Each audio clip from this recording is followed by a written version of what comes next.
listening to the Rainmaking Podcast,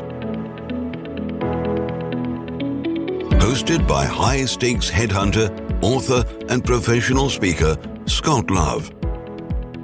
This is Scott Love, and thanks for joining me on the Rainmaking Podcast. Just for the sake of context, this show is recorded in the COVID crisis, and there's a lot of change going on. And our topic today is leading through change. If you're in a leadership role or partner in a professional services firm, then pay attention because we're going to have a leading expert on client development in law firms, Jill Huse, share some thoughts about this issue. Jill is the co-founder and a partner of Society 54, and she's highly regarded for her progressive ingenuity, research-based strategy, and most importantly, her ability to deliver results for clients. Jill has worked in professional services marketing for over 20 years, internally leading the marketing and BD function within accounting and law firms, and for the last 5 years in a consulting capacity. Jill is a tenured member of the Legal Marketing Association and is currently serving as the 2020 president of the International Board of Directors. She previously served in various leadership roles within LMA for the past 12 years. Jill has also obtained certifications in coaching, leadership, gamification, and change management, and received her master's in law firm management from George Washington University. I know you're going to get some great ideas from our show with Jill today. Thanks for listening. Welcome to the show. I've got with me on the Rainmaking Podcast, Jill Huse, and today we're talking about leading through change. Jill, thanks for joining me on the show today. Thanks for having me, Scott. So with your work that you do as a consultant on business development to law firms, I know you probably didn't start that right out of school. Tell us about your journey. What did you do when you first started your career professionally, and how did you end up to your current role? Well, I first started working for a business called Caterpillar. And in that role at Caterpillar, I was a project manager. And I was actually a consultant in the field doing project management. So that was my first entree into consulting. Do they let you drive the machinery? No, unfortunately, no. I mapped out large processes around remanufacturing. Very interesting right out of college, but right. It was, wow. And it was also cool to see the consulting side. But then I jumped into professional services. My first professional service position was at an accounting firm. And my boss was one of the named partners, and he really didn't want to be an accountant any longer. He just wanted to be a marketing person. So he let me see all the things. And from the accounting side, they were very focused on numbers, return on investments, all the things that are really impactful for professional services. So I learned a ton in that role, just, pretty fresh out of college. Right. Wow. I then started my entree into legal. I worked for 3 different law firms over 15 years timeframe, leading their marketing and BD departments. And I really took a lot from what I had experienced in the accounting world.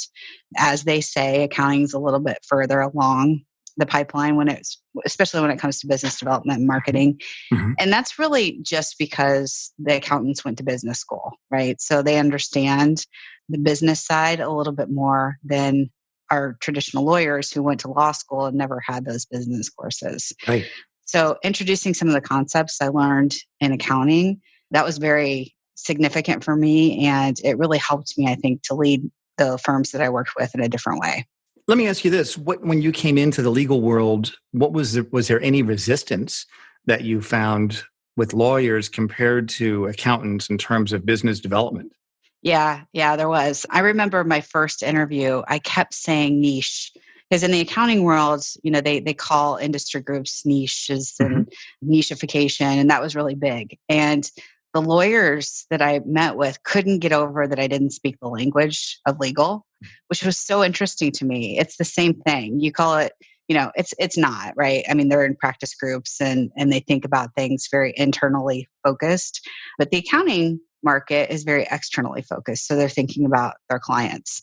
And I thought that was such an interesting juxtapose because what we really need to be doing and what we're trying to get our firms to think about now is thinking about our clients and really putting their perspective at the forefront of everything we do. They don't understand what corporate business or mezzanine finance is. They don't get that. They're a private equity firm, or they're a small manufacturer or a closely held business. They don't always understand the terminology that we internally tag ourselves within our law firms. And I think that that's an important characteristic. Other than that, the other interesting dynamic that I found was that accountants didn't go beyond their 4 years of schooling, right, to get their degrees in accounting, where Right. lawyers go on to get their JD. So they're much more educated, and they're also a little bit, there's a barrier there because, as a marketing individual, I didn't go past getting my bachelor's until a few years ago because I felt like I was missing that. And to speak to the lawyers, I wanted them to know that, our educations are pretty much the same now. You got your JD, I got my master's. So I think that there's a little bit of an uphill battle to overcome with a lot of the administrators in the legal side because we don't have that extended education. And sometimes that prevents us from, being forward thinking with the things that we do because we can't gain the buy-in that we need. Right. What have you found to be most surprising, especially with the crisis as it relates to client development? What are some of the big changes that you've seen in the business development aspect of law firms right now with COVID? So I would say that the firms that are being successful within my clients are the ones that are really talking to their clients and not being scared. Like I remember when the 2008, 2009 happened, and I was working at a law firm at the time, and my attorneys would go in their office and they would just sit there for 8 or 9 hours a day, or they would play hall golf, which was very frustrating when we're trying to work. They're playing hall golf into my office. But they were scared, right? They were not talking to their clients. They were worried that if they talked to them, they were going to get fired. It was just a different dynamic. And I think that some of them have brought that to this, that experience, especially when you look at like what has happened within our law firm economy, where a lot of firms, initially cut salaries and cut bonuses and started laying off people right at the onset to prevent for what may happen. And now you're starting to see firms roll back on those things because they're seeing that it really hasn't slowed down like they thought it would, unless Right. you're, Right. dealing with clients that are in those impacted. And that's a big industries. surprise. That's a big surprise, wasn't it? It is. It is. Everybody I talk to is busy right now. So I think that that's a good thing for our law firms. And it shows that we're pretty resilient as an industry. But it's also an important lesson, I think, that we can learn, especially the attorneys that are working with those clients, of how to really be that trusted advisor for them, asking them questions. How can we help you succeed? Not billable. I have a client that I work with who basically changed his whole practice. He's a corporate attorney and he really became very knowledgeable around PPPs at the onset. Mm-hmm. He's the person that my other colleagues call. They're like, hey, do you know this person? Or I got this knowledge from this person. And I'm in the back of my mind, I'm connecting the dots like, wow, like he's really making a lot of progress. He didn't know anything about PPP loans, but he became the expert in the industry and really kind of adapted his whole practice. And he's not only been interviewed and gotten articles, but he's also gotten new matters, new clients. Right. So it really does kind of speak to how to be dynamic and really kind of listening to what the market's projecting. And I think someone like that, you've got to be ahead of the curve. You've got to be bold. You've got to admit that you don't know everything. You learn it. And kind of like that's what I've done with the crisis, is that I've been busier than I ever have because, my gosh, I have to be. and as a result, I was telling my wife this morning that we had a lot of things fall apart because of the crisis, but we've never had the pipeline that we do now because we've been so busy. And I've never been as close to my clients because of the crisis. And never before have I earned so much trust with candidates. So I think the crisis itself, it pierced that patina, that facade that we had then, and it brought people closer together, your clients and their clients, you and your clients. I think that's one benefit that's come from that. What do you think about that? Yeah, I completely agree. One of our other clients actually helped her clients build an internal COVID response team. And now she's sitting on that team internally. So it just goes to what you're saying, you building that trust at a different level than you could have ever done before. And I think the pandemic while it's been unfortunate, certainly, it has opened some new opportunities that I don't think that we necessarily could have seen before. That's right. So, Jill, in your work with those in professional services firms, especially law firms, those that are partners, they're leading teams, whether it's a small group of associates or if it's a large firm that has a global practice head or managing partner, all those people are facing additional pressures, additional variables. What do you think about how a crisis can separate the good leaders from the rest? What are your thoughts about that? Well, I think that in times of crisis, leaders do emerge. And I've seen so many of my peers and clients really adapt through this pandemic. And I think that the key is to lead with purpose. It's not about having all the answers, it's about listening and adapting and really developing that learning mindset that I think is so critical. So asking questions, checking in with people, being empathetic as much as you possibly can to understand that our world is different. I think that that's where leaders can really shine, is bringing some of that empathy, really listening and asking questions and trying to not necessarily ask those questions to solve the answer, but really to kind of seek and understand what's happening with them and Right. look for ways to collaborate with them and try to make their lives easier and better as much as they possibly can. Right. Something that you said when you talk about having more empathy. And I think a crisis is something that can actually force people to make that change. What are your thoughts? How do you think someone can grow in their empathy? What are some of your thoughts about that? Absolutely. I think that the key to empathy is really being self-aware. As an industry, when we do all these tests and look at psychological behaviors, lawyers are not very empathetic. They score very low as a profession, right? There are outstanding people out there that are lawyers that have a lot of empathy. But you have to be self-aware and you have to know where your strengths are and where your weaknesses are.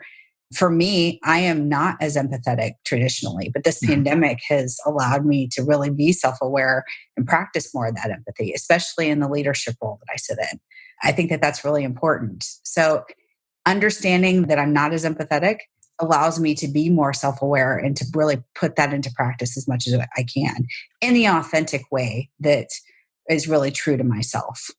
I think those are great concepts. I really do. And I think that, and I remember speaking on this once at a conference, talking about the advantage of a crisis is that when you're forced to learn and you're forced to grow. When your deals are closing and you're getting big checks in the mail, you're too busy popping champagne corks and you're not paying attention to, well, how could I have improved that situation? But when things go sideways, that's when you really have to become aware of what do I need to do to change.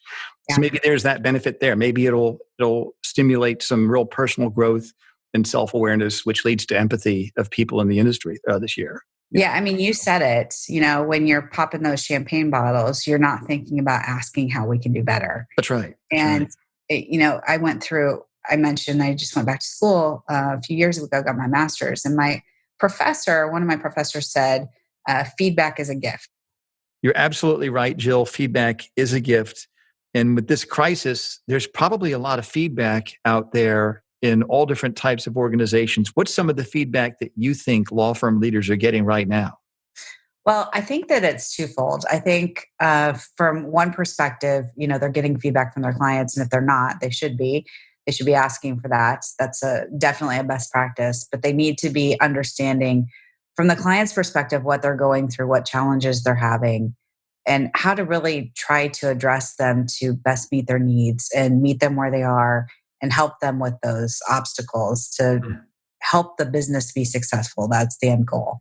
I think that's the first perspective. And I think the other perspective that we're not really focusing on very much, but we need to be, is from an internal perspective. How are they leading the attorneys and the staff within their law firms?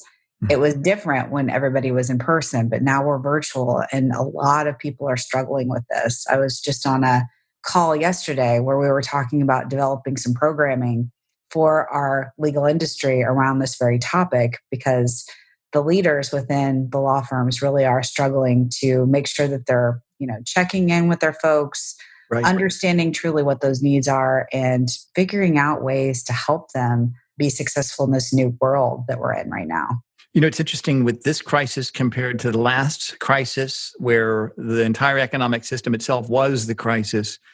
People really didn't have to adjust what they were doing in terms of how they work. Now they do. There's actually a tangible kinesthetic change with people having to work remotely in law firms and other organizations having to execute on a dime quickly.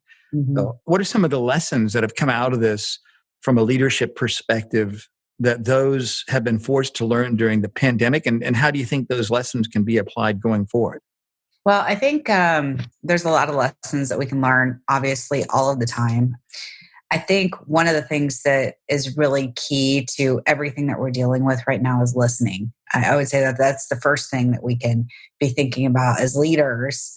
We can't depend on that face-to-face communication. We need to adapt. We need to ask for feedback. We need to actively listen to what people are saying to us and try to change. And I think that's probably one of the other things is around change management. Our industry has been very, very slow to change. Right. It dates back 400 years. In the last 60 years, there's been an enormous amount of change within our industry, but it's really been pushed by technology. It hasn't been pushed by the innovation as it relates to the culture or processes or even, client needs. It's been the change that we've seen has happened is around, that technology piece, which is good. It's propelling our industry forward, but we need to be more strategic in thinking about kind of that big picture. That's right.